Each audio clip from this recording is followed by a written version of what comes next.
morning, good afternoon, good evening, or good night, wherever you are. My name is Professor Nathan Connolly, and you have enrolled in America After the Civil Rights Movement, History Course number 100.301. This semester, I'll be teaching the class in an asynchronous fashion, which means no matter where you are on the globe, you'll be able to tune in and get your course content right here online. This is a first for me and likely for you, and so a lot of this is going to be touch and go, but I trust we'll be able to be kind with each other as we move through the semester. Now, America After the Civil Rights Movement is a course that I designed maybe about 5 or 6 years ago as a way to help students understand what changed and what exactly didn't change after the major political, cultural, and economic changes of the 1960s. Now, this is an extraordinary time to be taking the course because, as you know, the world in many ways feels very similar to how we imagined things were back some 50 years ago. You have direct action protests in the streets, there's a global conversation about white supremacy, and the entire economic and political system is really on a knife's edge, with the whole world watching what's going to happen in the 2020 political election. So, as we think about this course, and as we think about your place in history, one of the things that I would ask you to do is to take the readings for this course as a kind of preparation for the here and now. I think there's a lot of material that we're going to cover that you'll find directly relevant to what you're going to see in the news cycle. I know for sure that our graduate assistants, Dominique Hazard and Elliot Root, will be in a position to really help guide you through the readings and help you make some sense of up and down. And I think over the course of the semester, as we go through with the lectures and talk about some of the assignments, you'll find a new language and a new way to understand both current events and the past. Now, I want to take a really brief moment just to guide you through the course and again offer some brief introductions of the folks you'll be working with over the course of the semester. Now, I already mentioned our graduate assistants, Dominique Hazard and Elliot Root.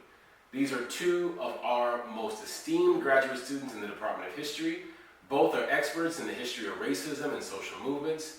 Dominique works in Washington, D.C. food policy circles and wrote an extraordinary first-year paper about the movement for direct action for food justice in that city in the 1970s. You wouldn't be better served anywhere in the country, really, with an expert of her caliber.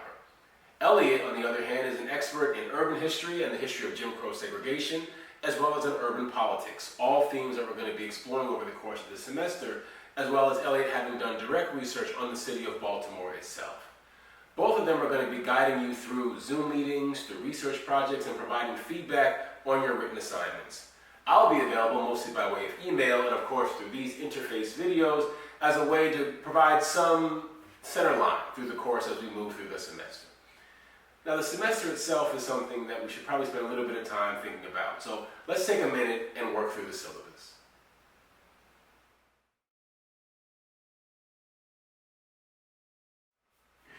The syllabus. Now, as you'll see from the online syllabus, this is a course that's going to give you a couple of different options.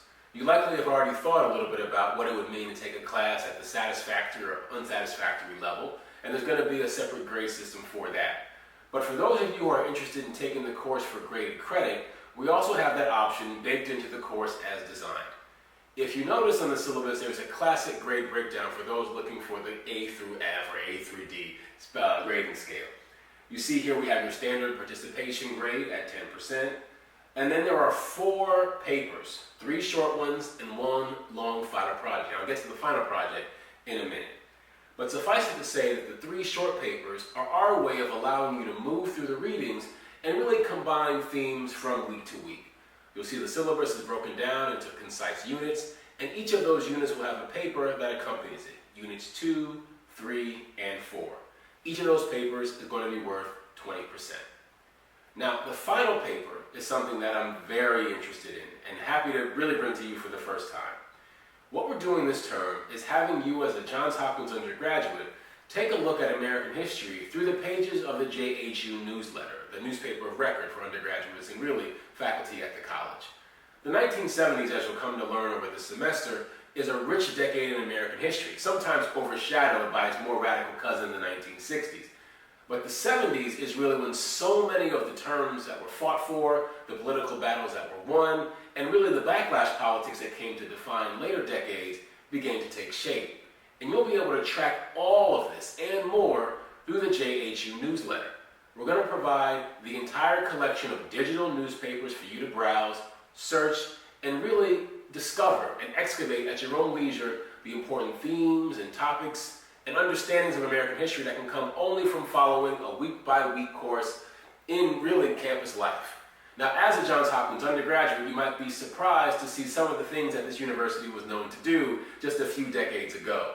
You'll see, for instance, there was a streaking culture of students running nude through the Hutzler reading room, rich debates about affirmative action, Middle East foreign policy, and even debates about local and national politics right there in the newsletter. You're going to have the ability to go through and pick topics either from what we pre-select or something that you determine to be important based on your own reading. And from that archive, in conjunction with the readings we offer and in consultation with me and the grad assistants, you'll write your own original paper. And for those of you who are interested in possibly thinking about life publishing, we're going to work to try to get that particular essay out there in the world for other people to read. It doesn't make any sense for us to do all this work and have nobody to read it. So think about yourself as a young author in the making, and we'll work together to get your ideas out there.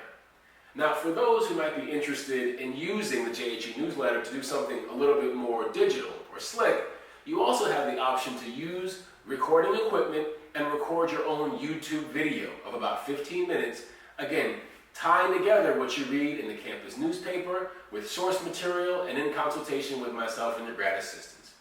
Either way, you'll hopefully come out of the semester with a concrete footprint of your take on this period in American history. And again, given what the news cycle is doing these days, I suspect that you'll have something pretty clear to say about the current days and times. In any event, I can't tell you how much I'm looking forward to having you in the course this semester. I wish I got more chance to meet with you and talk with you face to face, but through email, through other kinds of electronic media, and of course through our grad assistants, we'll be able to work together to, I think, come up with a pretty amazing course for this pretty uncharacteristic academic year. Thank you very much, and I look forward to what the rest of the year has to offer.